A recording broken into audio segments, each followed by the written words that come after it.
Saudara Ketua Umum Partai Golkar Erlangga Hartarto menyebut Presiden Joko Widodo akan dapat peran di pemerintahan baru mendatang. Hal senada juga disampaikan TKN Prabowo Gibran yang menyatakan Jokowi akan dilibatkan dalam penyusunan pemerintahan baru nanti. Menko Perekonomian yang juga Ketua Umum Partai Golkar Erlangga Hartarto menyatakan Presiden Jokowi akan mendapatkan peran di pemerintahan baru. Namun Erlangga belum mau mengungkap apa peran atau keterlibatan Jokowi di pemerintahan baru nanti. Ada perannya? Ya tentu akan ada perannya, tapi kita tunggu saja.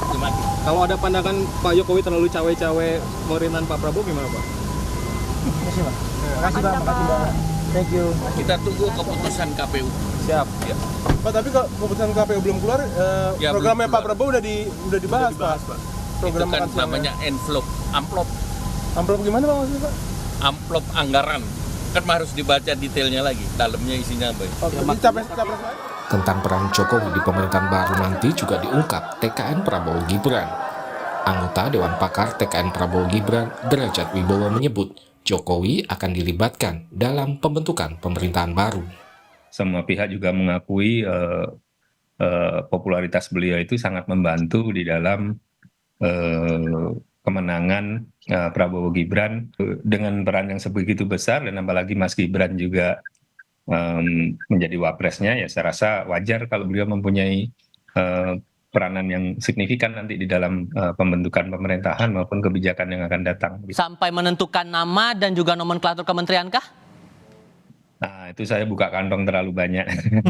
Begini, nanti penyusunan kabinet dan sebagainya itu akan dibahas oleh beliau, ya, Presiden Jokowi, oleh Pak Prabowo, Mas Gibran, dan para ketua umum partai. Dan kebetulan para ketua umum partai ini kan menteri semuanya sekarang.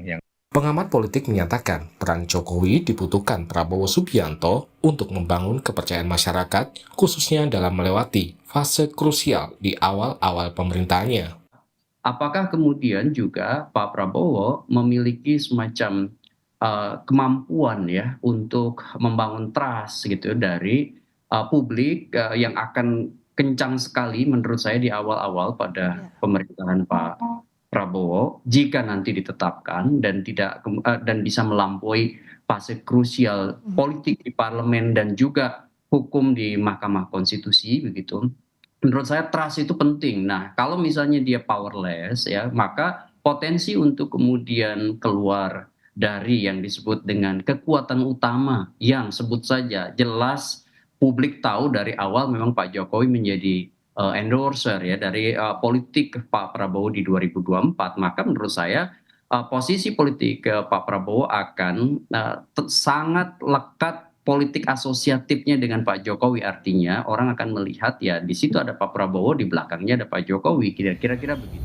Selain soal peran Jokowi di pemerintahan baru, muncul isu Jokowi akan masuk Partai Golkar. Ketua Umum Partai Golkar Erlangga Hartarto merespon sebagai hal yang bagus jika isu tersebut benar terjadi. Mas, soal isu Pak Jokowi ke Golkar gimana Pak? Apa Baik, bagus saja. Tapi ada perbincangan serius soal itu Pak Jokowi ke Golkar memang. Pak Jokowi kan tokoh nasional, jadi dia milik semua partai. Tapi karena secara formal kan seperti itu. Beliau kan tokoh, seperti saya katakan, tokoh nasional ya dimiliki oleh semua partai. Sebelumnya dalam berbagai kesempatan, Golkar mengklaim Jokowi nyaman dengan Golkar. Pada pertengahan Desember lalu, Presiden Jokowi mengenakan dasi kuning saat akan bertolak ke Jepang yang dimaknai banyak pihak sebagai bentuk kedekatan Jokowi dengan Partai Golkar. Tim Liputan, Kompas TV. Masa nggak tahu?